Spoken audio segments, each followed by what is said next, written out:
వాళ్ళ సేవల్ని జీవీఎంసీ ద్వారా వినియోగించుకోవడం జరుగుతుంది. ఇంతేకాకుండా చైల్డ్ ట్రాకింగ్ ట్యాక్స్ కూడా ఈసారి కొత్తగా ఇంట్రడ్యూస్ చేస్తున్నాం. చైల్డ్ ట్రాకింగ్ ట్యాక్స్ ద్వారా వారందరికీ ఎక్కడ పిల్లలు తప్పిపోకుండా ఏర్పాట్లు అనేది చేయటం జరుగుతుంది. ఇంతేకాకుండా ఇతరమైనటువంటి ఎటువంటి ఇబ్బందులు వచ్చినా ఎక్కడ సిచ్యువేషన్ అనేది ఇబ్బందికరంగా ఉన్నా వెంటనే ట్రాక్ చేసి ఇమీడియట్ క్రింద వారికి తెలియజేయడానికి ఒక సెపరేట్ కమాండ్ కంట్రోల్ రూమ్ పెట్టడంతో పాటు దాంట్లో ప్రతి డిపార్ట్మెంట్ నుంచి కూడా ఒక సీనియర్ ఆఫీసర్ని అక్కడ డిప్లాయ్ చేయడం జరుగుతుంది. అదేవిధంగా ఎక్కడ ఎటువంటి ఇబ్బందులు లేకుండా ఇబ్బందులు వచ్చిన అటెండ్ అవ్వడానికి తగ్గట్టుగా ఎన్డీఆర్ఎఫ్ ఎస్డీఆర్ఎఫ్ వాళ్ళని కూడా ఈసారి కూడా వారందరి సేవలను కూడా వినియోగించుకుంటున్నాం. ఇక క్రింద సంవత్సరం జరిగినటువంటి ఏదైతే దుర్ఘటన ఉందో దానిని దృష్టిలో పెట్టుకొని ఇప్పటికే 2 సార్లు R&D వారి చేత అన్ని తనిఖీ చేయించి వారి దగ్గర నుంచి రికమెండేషన్స్ కూడా తీసుకోవడం జరిగింది. అది క్యూ లైన్లు కానివ్వండి, స్ట్రక్చర్స్ కానివ్వండి, పెద్ద స్ట్రక్చర్స్ ఏవైతే గోడలు అట్లాంటివి వాటన్నిటిని కూడా ఇప్పటికే ఆపివేయడం జరిగింది. ఈ నెల 31వ తారీఖు నుంచే పెద్ద స్ట్రక్చర్స్ ఆపేసాం, కన్స్ట్రక్షన్ కూడా ఆపేయడం జరిగింది. ఇప్పుడు క్యూ లైన్స్ అదేవిధంగా సర్ఫేస్ మీద ఒక సీసీ రోడ్డు కానీ లేకపోతే ఏదైనా కాలువలు కానీ డ్రైన్స్ కానీ క్లీనింగ్ కానీ అటువంటి మాత్రమే చేస్తున్నాం. అవి కూడా 15వ తారీఖుతో పూర్తి స్థాయిలో అన్ని ఆపేయడం జరుగుతుంది. ఇంకేమి అవ్వవు, అక్కడి నుంచి ఎక్కడ కూడా ఎటువంటి వర్క్ జరగదు. వీటన్నిటిని కూడా వెరిఫై చేసి మరొకసారి సర్టిఫై చేయడానికి R&D వారికి నిన్ననే మీటింగ్ లో ఆదేశాలు ఇవ్వడం జరిగింది. మరొకసారి వారు వచ్చి ఈ క్యూ లైన్స్ ఇతరమైనటువంటి స్ట్రక్చర్స్ అన్ని చూసి ఫైనల్ గా వారు వాళ్ళ తాలూకా సర్టిఫికేట్ ఇస్తారు. ఇంతేకాకుండా అగ్నిమాపక సిబ్బంది అదేవిధంగా ఎలక్ట్రిసిటీ వారితో కూడా ఆడిట్ అన్ని చేయడం జరిగింది. వాళ్ళు కొన్ని రికమెండేషన్స్ ఇచ్చారు. ఆ రికమెండేషన్స్ అన్నింటిని కూడా ఇంజనీరింగ్ వాళ్ళు ఫాలో అవుతున్నారు.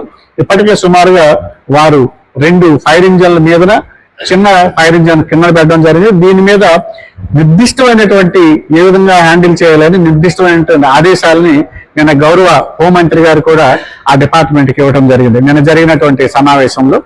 అదేవిధంగా సుమారుగా 85 ఫైర్ ఎక్స్టింగ్విషర్స్ కూడా రెడీ చేశాం. ఎప్పటికప్పుడు ఏదైనా ఇబ్బంది వచ్చినా వెంటనే రెస్పాండ్ అయ్యే విధంగా వారిని కూడా రెడీ చేయడం జరిగింది. పోలీసు వారు అడుగడుగున వారు ప్రతి దగ్గర కూడా నిఘాతో ఉంటారు. అయితే ఈ సందర్భంగా భక్తులందరూ కూడా పోలీసు వారితో కూడా సహకరించి పోలీసు వారి యొక్క ఆదేశాలు వాళ్ళకు ఉన్నటువంటి ఆదేశాల ప్రకారం భక్తులకు ఎటువంటి ఇబ్బంది లేకుండా జరపడానికి మాత్రమే ఇదందరం కూడా ప్రయత్నిస్తున్నాం. కాబట్టి భక్తులు కానీ లేదా ఇతర సిబ్బంది కానీ దయచేసి పోలీసు వారికి కూడా సహకరించాల్సిందిగా ఈ సందర్భంగా అందరికీ మనవి చేస్తున్నాం.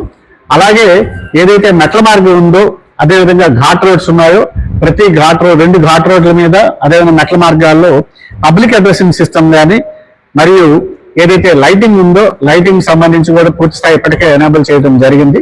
అంతేకాకుండా ఈ సంవత్సరం డిపార్ట్మెంట్ వాళ్ళకు కూడా అంటే దేవస్థానం వాళ్ళకు కూడా సుమారు 40 మ్యాన్ ప్యాక్స్ ఏదైతే వాకీ టాకీలు కూడా ప్రత్యేకంగా ఏర్పాటు చేస్తున్నాం. పోలీసు వారి దగ్గర ఉన్నటువంటి సుమారు వాళ్ళ దగ్గర 40 నుంచి 50 మ్యాన్ ప్యాక్స్ ఉంటాయి. వారితో పాటు డిపార్ట్మెంట్ వారికి కూడా ప్రతి స్థాయిలో కూడా కమ్యూనికేషన్ అనేది ఎక్కడ ఎటువంటి ఇబ్బంది లేకుండా తగు జాగ్రత్తలు ఇప్పటికే తీసుకోవడం జరిగింది. అంతేకాకుండా 2 సంవత్సరం ఏదైతే డ్రాపింగ్ పాయింట్ అరైటింగ్ పాయింట్ ఒకే దగ్గర ఉండడం అంటే భక్తులు దిగే స్థలం బస్సులు ఎక్కే స్థలం ఒకే దగ్గర ఉండటం వల్ల కొంత గందరగోళం ఏర్పడేటువంటి పరిస్థితులు ఏర్పడ్డాయి. కాబట్టి ఈసారి భక్తులు ఎక్కే స్థలాన్ని అక్కడ ఉన్నటువంటి పాదాలమ్మ బంగారమ్మ టెంపుల్ దగ్గర షిఫ్ట్ చేసి దిగే స్థలాన్ని పాత ప్రదేశంలోనే కంటిన్యూ చేయడం అనేది జరుగుతుంది. ఒకవేళ ఎక్కే స్థలం దగ్గర ఒకవేళ నిండిపోతే ఆప్షన్ బి కూడా మళ్ళీ దిగే స్థలం దగ్గర పెట్టుకోవడం జరిగింది. ఈ విధంగా ఏపీఎస్ఆర్టీసీ వారు పోలీసు వారితో దేవస్థానం వారు కూడా సమన్వయం చేసుకుని భక్తుల యొక్క రద్దీని ప్రాపర్ గా నియంత్రించడం అనేది జరుగుతుందని ఈ సందర్భంగా అందరూ కూడా మనవి చేసుకుంటూ ఇప్పటికీ అన్ని ఏర్పాట్లు కూడా సుమారుగా పూర్తి కావచ్చు.